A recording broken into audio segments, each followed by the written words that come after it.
예, 이번 주제는 최근에 우리 국민들의 가슴을 아프게 했던 성북 내모녀 집단 사망 사건을 다루겠습니다. 지금 저희가 촬영하는 날이 11월 8일입니다. 채 열흘도 안 지났는데 이 11월 달에 핫 이슈가 좀 많이 있죠. 하나는 말씀드렸던 성북구 내모녀 집단 사망한 상태로 발견된 것. 사망한 날짜는 이미 한 달 정도가 지났다는 그런 사건. 그리고 바로 한 3일 뒤에 양주에서 또 새 부자가 또 번개탄을 피우고 또 사망한 사건이 있었죠. 이런 한쪽에서는 이런 소식들이 있었고, 또 하나는 최근에 아파트 민간 아파트 분양가 상한제를 규제해서 어디가 들어갔느니 과천이 빠지고 흑석동이 빠지고 이제 이런 것이 또 이슈가 되고, 또 하나는 정부에서 자사고 외고 국제고를 일반고로 2025년부터 전환하겠다. 어떻게 보면 하나는 뭐 절대 빈곤의 문제, 복지의 사각지대에 관한 비극적인 이야기고, 또 하나는 어떻게 하면 뭐 아파트 로또를 맞을까? 어떻게 하면 특권 교육의 로또를 맞을까? 이걸 가지고 다루는 이런 어떻게 보면 한국 사회의 양 얼굴들을 지금 11월 달에 사건들이 비춰지고 있는 것 같아요. 이 중에서 성북 내모녀 사망 사건을 좀 다뤄보겠습니다. 성북 내모녀 사망 사건을 보게 되면 뭐 5년 전에 2014년 송파구 세모녀 그냥 이 사건이 더욱더 사람들의 가슴을 아프게 했던 것은 그 70만 원이 들어간 봉투에 죄송합니다. 이것으로 남은 뭐 마지막 공과금을 처리해달라고 하는 문구가 더 사람을 아프게 했던 거죠. 그런데 5년이 지났는데 과연 한국의 이런 빈곤 문제에 대한 어떤 진전, 복지의 개선이 이루어졌는가를 자문했을 때 그 대답이 바로 성북 내모녀 사망 사건이었던 것 같아요. 이 사건에 대해서 먼저 좀 설명을 두 분 중에 한 분이 먼저 좀 해주시면서 이야기를 시작해 보겠습니다. 제가 해드릴게요. 그 일가족 4명이 70대 노모와 40대 딸 3명이 모두 사망한 사건인데요. 건물 리모델링을 하려고 왔던 분이 내모녀의 집을 방문했다가 발견을 했습니다. 이들의 가족도 아니고 이웃도 아니고. 네, 예. 그렇죠. 이들의 경제 상황을 보면 지역 가입자인 어머니와 딸 1명이 건강보험료를 7월부터 내지 못해서 3만 원이 밀려있는 상태였고요. 월세도 2, 3개월 정도 밀려있는 상태였습니다. 9월에는 가스검 침원에게 가스요금 감면에 대해서도 물어봤다고 하는데, 제가 이제 시점을 계속 강조해서 얘기하는 이유가 이 내모녀의 경제 상황이 급격하게 나빠졌다라는 것을 보여주는 대목인 것 같아서 말씀을 드린 거고요. 지금 내모녀의 상황을 보면 두 딸이 2013년에 성북구에서 주얼리 매장을 했다가 단 3년 만에 문을 닫고 온라인 쇼핑몰을 운영을 했다고 해요. 지금 운영하던 쇼핑몰의 사업장 소재지가 이들이 숨진 그 다세대 주택의 소재지로 되어 있는데, 14평짜리 다세대 주택이 보증금이 3천에 월세가 100만 원이었다고 하죠. 근데 이 얘기가 알려지면서 극빈고층은 아니지 않냐라는 좀 얘기가 있는데, 사실 이 부분은 역설적으로 보증금을 못 올리니까 월세를 예, 떼우는 그렇죠. 거죠. 그런 것도 있는데 월세가 100만 원이라고 하니까 좀 그런 얘기가 나오는 것 같아요. 네. 근데 이게 저소득층의 어떤 복지제도를 적용받는 수준은 아니지만 성북 내모녀처럼 한국의 수많은 자영업자들이 이런 빈곤을 겪고 있을 수 있다라는 걸 보여주는 부분이거든요. 실제로 지난해나 올해 실직이나 빚, 사업의 그런 문제로 자살하는 일가족이 자살하는 사건이 계속 끊이지 않고 일어났거든요. 그렇죠. 예. 네.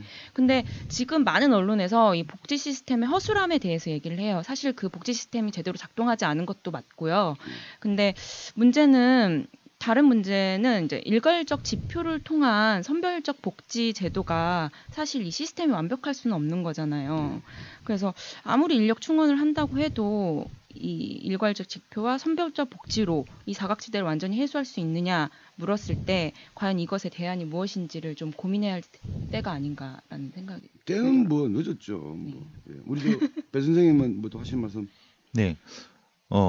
이게 뭐 3천에 100이라고 하는데, 보통 이제 이런 경찰 생활을 하다 보면은 이 다세주택이라든가 원룸이라든가 이런 데에 우편물이 많이 쌓여 있는 집은 덜컥 겁이 납니다. 그렇죠. 예. 왜냐하면은 그래서 먼저 수도 계량기나 전기 계량기를 보게 됩니다. 바깥에서. 그러면은 분명히 이게 안 돌아가고 있다 그러면 이제 이게 큰 문제가 있겠다 싶어갖고 까고 들어가는 형태가 되는데 이제 문제가 그거죠. 지금 말씀하시는 지표만으로는 3천에 뭐 100만 원이면 먹고 살만한데? 라고 하는 잘못된 네. 그 오인을 하게 되는 건 실제로 이제 우리나라의 그 소위 말하는 자영업자들의 붕괴라고 하는 것의 지표가 될 수 있는 거고 그러면 이렇게 얘기를 하죠. 아니 성북구가 아니라 그러면 저기 경기도 어디 쪽으로 가면 되지 더 예, 싼 맞아요. 데로 그런 못 가요. 음. 왜? 거기는 먹고 살 게 더 없거든요. 그러니까 이도 저도 안 되는 상태인데 몇 년 전부터 강북이 급격하게 아파트 값이 올라가고 그러면서 상대적 빈곤이 팍 늘어난다는 거예요. 즉 가시적인 형태의 빈곤, 그건 가시적인 형태의 상대적 박탈감과 연결되거든요. 제가 모르긴 몰라도 그 공간을 대충 알지만은 문을 열면은 바로 문 앞에 20층짜리 아파트가 있습니다. 그러니까 자기의 삶과 그게 비교하게 될 수밖에 없는 상황이 돼요. 그런 경우가 가장 많이 극단 선택을 하게 되는 거예요. 그러니까 이게 우리 그런 우스갯소리 하잖아요. 하느님 위에 건물주가 있다. 뭐 이런 얘기 하는 게 또 한 축이면 요새는 정규직 노동자 밑에 비정규직 노동자가 있고 비정규직 노동자 밑에 자영업자들이 있다고 하거든요. 영세 자영업자. 이거는 뭐 그 평균 소득 수준을 보게 되면 비정규직 노동자들보다 오히려 영세 자영업자들의 월 평균 소득이 더 낮거든요. 뭐 이런 의미에서 곧 그러니까 이런 문제는 이제 자영업의 어떤 암담함의 문제이기도 하다라는 지적들을 하더라고요. 그런데 저는 송파 세모녀 사건도 그렇고 이번 또 내모녀 사건 그리고 양주에서는 아들 둘 6살 7살 되는 아들과 아버지가 같이 사망을 하잖아요. 그렇죠. 보통 이런 극단적인 선택을 할 때 혼자 목숨을 끊는 것이 아니라 어떨 때는 아이들 또 어떨 때는 이제 노모들 그리고 같이 하게 되는 이 심리는 뭘까? 그래서 이제 좀 생각이 들더라고요. 예, 그래서 이제 우울의 전염이라는 얘기를 하고요. 우울의 전염. 예, 우울의 전염이라고 하는데 우리가 이제 그 경제적 상황이 다운될수록 그 사람들을 서로 같이 살게 해야 되느냐. 이게 심각한 복지 시스템에서 고민해야 되는 부분이에요. 두 가지 형태로 나타납니다. 여성들이 주가 되는 가족 형태는 같이 죽습니다. 그리고 남자가 있는 경우는 죽이고 죽습니다. 예, 동반자살이 되는 거죠. 예, 예. 살벌하죠. 저희들은 그런 사람들을 보고 다루고 그런 게 직업이시니까. 직업이니까 그럼 이제 뭐 현장에 가면 어떻게 죽였는지가 딱 나오니까 견적이 쉽게 나오면 딱 나오는데 심리상으로는 그렇습니다. 심리상으로는 우리나라의 한국의 가족주의 문화 때문에 어려워도 같이 살아야 되고 그럼 같이 못 살면 같이 죽는 거죠. 그런 형태인데 이게 우리나라의 복지 시스템 자체의 초창기 구성부터 지금까지 뭔가가 잘못된 겁니다.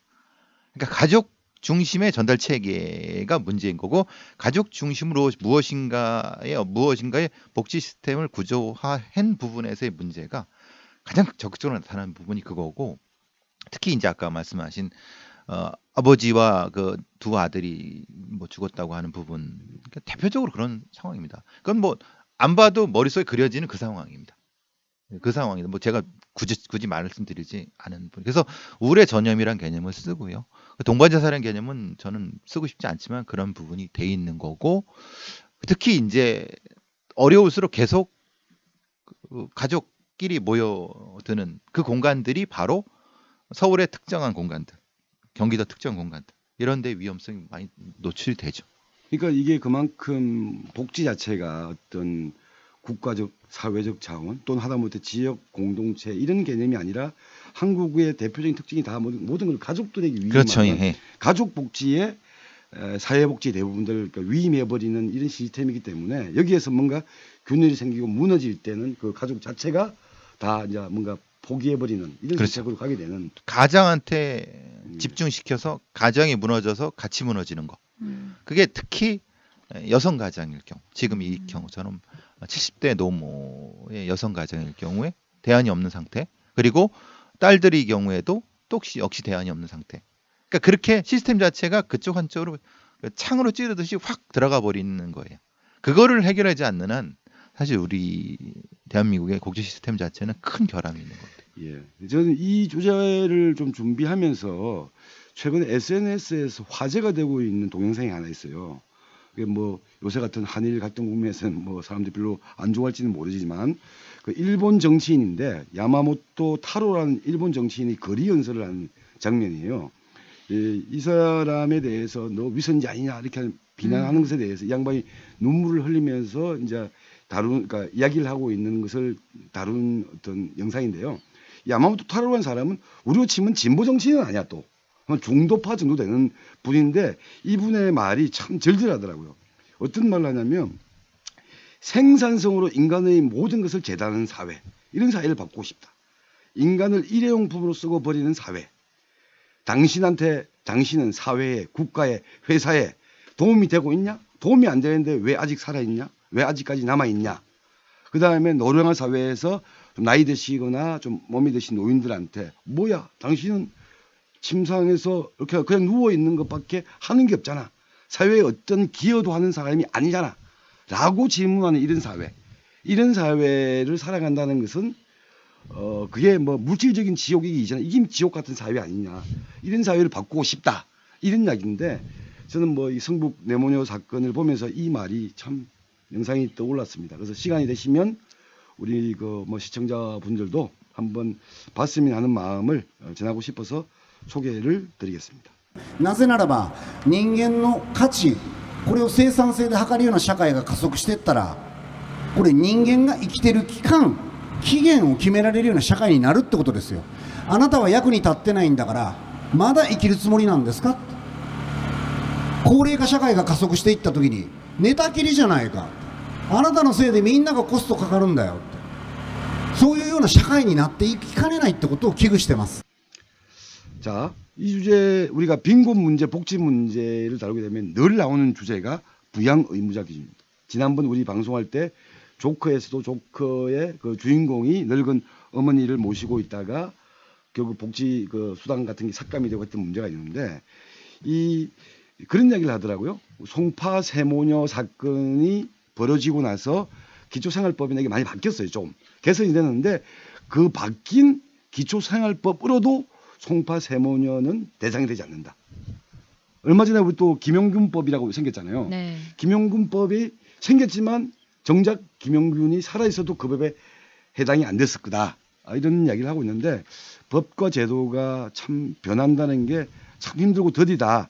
이런 생각이 들던데 이 부양 의무자, 이 복지 제도가 그나마 획기적으로 개선하기 위해서는 반드시 좀 폐지해야 될 이 부양 의무자 기준에 대해서 우리 전문가이신 전문가. 유아대표께서 조금 그- 말씀을 좀 해주셨으면 좋겠습니다. 그 송파 세모녀 사건이 있고 나서 기초생활보장법 개정안이 이제 국회에서 앞다퉈서 이제 나왔었죠. 근데 그때 이제 여야 쟁점이 부양 의무자 기준을 어느 정도 완화할 것이냐였어요. 그래서 일정 부분 완화가 되긴 했는데, 그러니까 거의 뭐 크게 변화가 없다라고 보는 게 맞고, 그러니까 지금 부양 의무자 기준 제도라는 게 좀 약간 생소할 수도 있을 것 같아서 설명을 드리면, 서류상에 이제 가족 중 한 명이 소득이 있으면 그 가족 전체가 이제 상황이 어렵더라도 이 부양 의무자 기준 때문에 부양 의무자가 있다는 이유로 어떤 혜택이 안 된다. 어떤 기초생활보장법에 관한 혜택도 볼 수 없는 건 거죠. 그러니까 그게 이제 일촌이죠. 일촌. 그 예, 일촌이라고 하는 게 직계가족. 직계 아버지나 아들, 딸. 음. 근데 여기까지도 문제인데 더 문제가 되는 건 이 일촌의 배우자들까지. 네, 그러니까 딸의 남편, 사위, 아들의 며느리. 배우자, 며느리까지 다 이제 그게 포함돼 버리죠. 네. 예.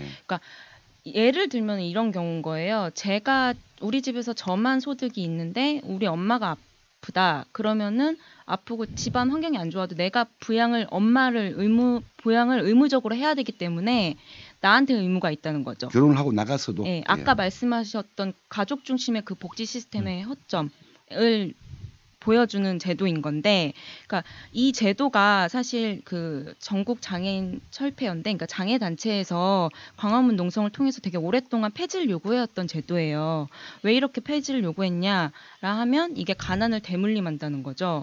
그러니까 뭐 상황이 이 복지 제도를 받지 않으면 상황이 계속 어려워져서 결국은 빈곤층으로 떨어지는데 이때까지를 방치하는 사실상 그 빈곤층을 양산하는 제도라는 거죠. 이게 다른 말로 하면 부양 의무자가 있기 때문에 즉 가족 중에 누군가가 복지의 책임을 떠넘길 수 있기 그쵸. 때문에 이걸 유지하는 거고 정부의 이건 책임을 개인에게 떠넘기는 그러니까 거죠. 국가와 사회가 맡아야 될 책임을 가족한테 넘기는 예. 이 고리 역할을 하는 게 이제 부양 의무자의 그러니까 기준이죠. 이 부양 의무자 기준이 유지가 되는 게 이 복지를 단순히 사람의 삶의 질이나 어떤 생존의 문제가 아니라 비용의 문제로 환원을 해서 정부가 바라보고 있기 때문에 이 기준이 계속 유지가 되고 있는 거거든요. 사실 부양 의무자 기준을 유지하면서 어떤 빈곤 문제를 해결하겠다라고 하는 건 사실 빈곤 문제를 해결할 의지가 없다라는 말과 같다라고 보면 되는 거죠. 자, 이게 돈 문제인데 돈 문제 얘기하니까 지나가는 말로 한 소리 하게 되면 안 할 수밖에 없는 건데 이게 결국 부양 의무자 기준에 대한 전면적인 철폐로 못 나가는 거는 그것에 상응하는 재원을 국가가 감당을 해야 되는데 그게 너무 크다 이거 아니에요.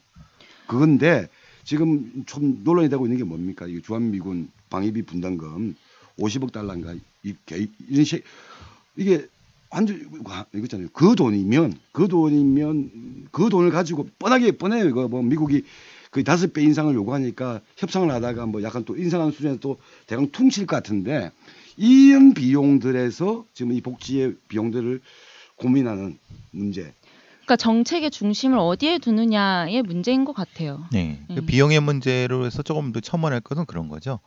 실제로 이제 복지 시스템이 구성이 될 때 가족 중심으로 해서 비용이 모자란다 이렇게 하는데 역으로 생각하면은 이 전체적으로 이 전달 체계 자체에서 그것을 악용하는 사람들에 대한 전체적인 철저한 세원 조사를 흔히 말하는 기득권을 가진 사람들에 대해서는 세원 조사를 안 하는 거예요. 그리고 그것이 오용되는 것을 안 하는 거고 실제로 노출이 심한 중산층 아래쪽만 타겟을 가지고 조사를 하고 뺐고 여기서 그 내용 그 액수 자체는 여기서 맞아나가는 것을 컴프런치하고도 남은 정도인데 실제로는 이쪽은 건드리지 않는 거죠. 우리가 건강보험도 마찬가지고 이 복지 재원도 여기서 빠져나가는 많은 액수들은 의도적으로 시각에서 없애버리고 가장 보기 쉬운 쉽게 노동자들의 그 유리지갑이라든가 아니면 자영업자들의 그런 것들에서부터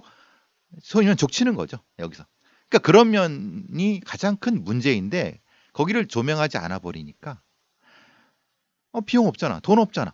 어떻게? 라는 쪽으로도 그러니까 툭 쳐버려요. 요 얘기들 들으면 어떤 생각이 드냐면 아까 홍콩 다룰 때 그 안면 인식 기술이라든가 이건 엄청나게 발전하잖아요. 딱 지금 제가 누군지 어떤 상태인지 다 파악을 하고 요새는 또 뭐 개인 정보 같은 경우도 개인의 환자 정보 뭐 병 이거 다 보면 이제 거래하게끔 하잖아요. 네. 그런데 유독 예를 들면 소득과 재산과 금융 이런 문제, 이거 과세를 철저하게 하기 위한 개인의 자산, 소득 이런 것들을 국가가 컨트롤하고 있어야 되는데 오히려 그런 것들은 무슨 또 뭐 개인 뭐 정보법, 민감 정보다 하면서 오히려 그런 거 잘 안 해. 다른 건 또 거의 칼같이 집어내잖아요. 그치. 이게 그러니까 이게 우리가 편파 TV가 아니고 이 국가와 사회가 편파적인 사회라는 거죠. 그러니까 지금 뭐 흔히 말하는 가장 돈을 많이 내야 되는 쉽게 말하면 사학재단 같은 경우 직원들의 어떤 의료보험이라든가 아니면 이런 뭐 연금보험료 같은 것도 띄어먹고 다 그거 교육부가 내주는 데가 태반이라고 얘기가 지금 되고 있고 흔히 말하는 고소득 자영업자들이라고 하는 좀 가진 자들은 그 세원을 다 감춰놔요. 그러니까요. 주식에 다 묻어놓고 땅에 묻어놓고 거기는 찾을래도 못 찾아요. 아니 안 찾는 거지. 그러니까 그거를 이렇게 이만큼을 가려놓고 조금만 요 부분만 서로 얼마를 뺏어 먹냐 서로 뭐 돈이 뭐냐 이런 식으로 하니까 이건 영원히 재원의 문제로는 해결될 수가 없는 부분이죠. 이런 편파적인 사회를 바꾸기 위해서 저희가 반대쪽으로 편파적인 방송하고 있는 거죠. 네. 저 마지막으로 저는 이 주제를 다루면서 참 이게 하다 보면 뜨끔한 말들이 있더라고요. 왜냐하면 이 인터넷에서 검색해 보면 나옵니다. 성북 내모녀 사건 하게 되면 2014년 송파 세모녀 사건이 벌어졌을 때 그렇게 수많은 시민단체, 장애인단체 이런 그러니까 민주단체라고 하는 단체들이 이거는 박근혜가 죽였다.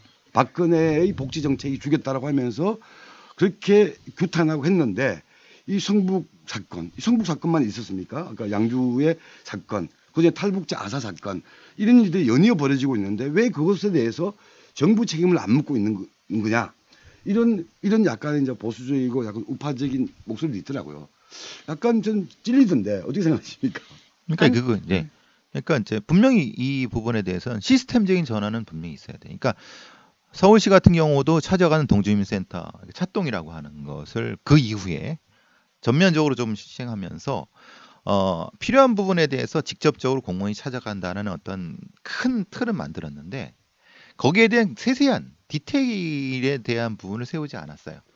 대단히 그게 어떻게 보면은 지금은 동사무소의 사회복지센터들이 이런 사람들이 각각이 맡아야 될 인원들이 너무 많아갖고 그러니까 그러면 그걸 어떻게 할 것인가에 대한 디테일한 부분이 있어야 되는데 거기에는 지금 정권을 가지고 있는 민주당 정권에서 못 보고 있다는 거죠. 그럼 당연히 그분에 대한 개선책에 대해서 비판적인 부분은 해야 된다고 보는 거죠. 저는 사실 못 보고 있다기보다 안 보고 있다고 보는 게 맞는 것 같고요.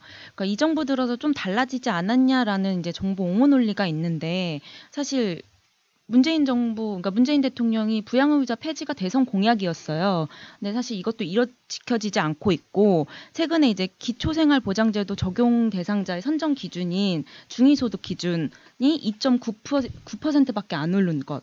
이런 것들이 여전히 빈곤층이 스스로 이제 목숨을 끊고 이런 일이 벌어지고 있는 상황에 그러니까 그런 정보 옹호 논리가 맞는지 얼마나 지금 이게 그런 정보 옹호 논리가 얼마나 나쁜 일인지를 보여주는 거라는 건 거죠. 우리 편파 방송 출연자 중에서 가장 반정부적이신 유아라 기자의 말씀이었습니다.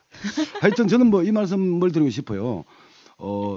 복지가 사람들에게 가난을 증명하게끔 만드는 사회 또는 내가 저 사람보다 더 가난하기 때문에 나한테 혜택이 들어가야 된다. 가난을 경쟁시키는 이런 시스템을 근본적으로 바꾸고 단절시키지 않고서는 이런 비극들은 또 발생할 수밖에 없지 않느냐. 그래서 우리 모두 좀 더 우리 주변의 이웃들에게 관심을 가지고 또는 국가와 사회의 책임을 당당하게 요구하는 그런 사회로 나가기를 바랍니다. 이 정도로 오늘 이 주제에 대해서는 마무리하도록 하겠습니다. 수고하셨습니다.